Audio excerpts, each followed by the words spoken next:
30인 미만 사업장에 대한 추가 연장 근로 일몰 연장을 담은 근로기준법 개정안의 연내 국회 통과를 간곡히 호소하기 위해 이 자리에 섰습니다. 2018년 시행된 주 52시간제는 지난해부터 50인 미만 사업장으로 대상이 확대되었습니다.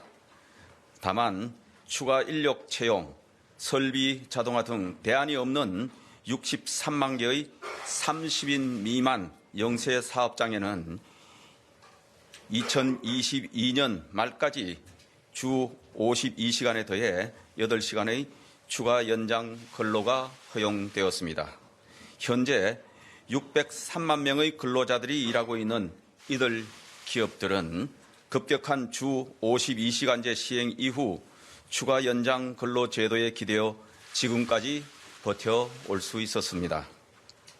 현재 정부는 이러한 현장의 애로를 근본적으로 해소하기 위해 근로시간 유연화 등 노동시장 개혁 조치를 속도감 있게 추진하고 있습니다.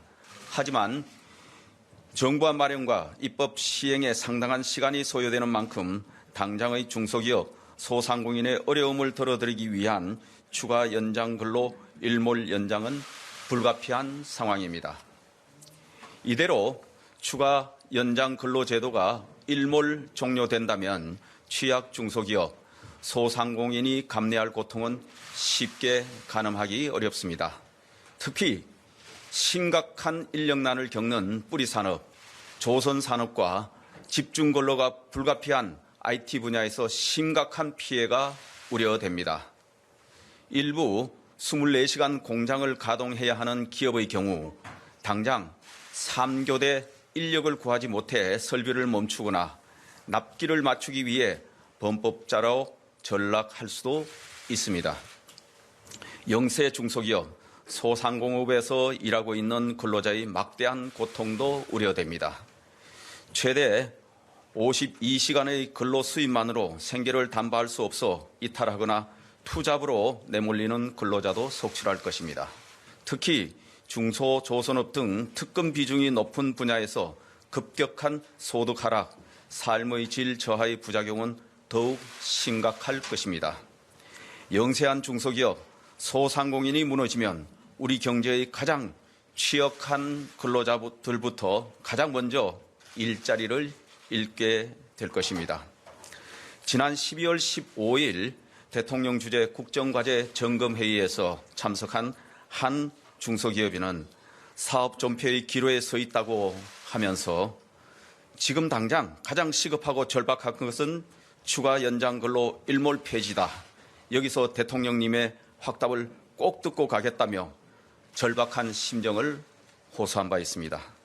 이처럼 중소기업, 벤처기업, 소상공인 단체와 현장의 기업인들은 한 목소리로 그리고 지속적으로 추가 연장 근로 일몰 연장을 요구해 왔습니다.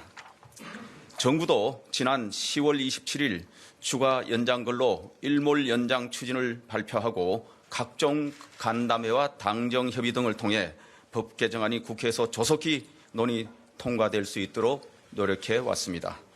하지만 추가 연장 근로 일몰 연장 법안은 아직 국회에서 상임위 논의도 거치지 못한 상황입니다.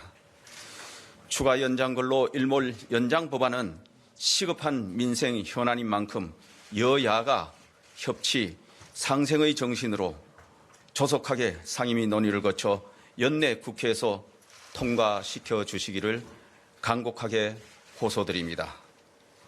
날씨도 경제도 한겨울입니다. 소규모 중소기업인과 소상공인 근로자분들께 연말에 따뜻한 희망의 소식을 전해드릴 수 있기를 기대합니다. 감사합니다.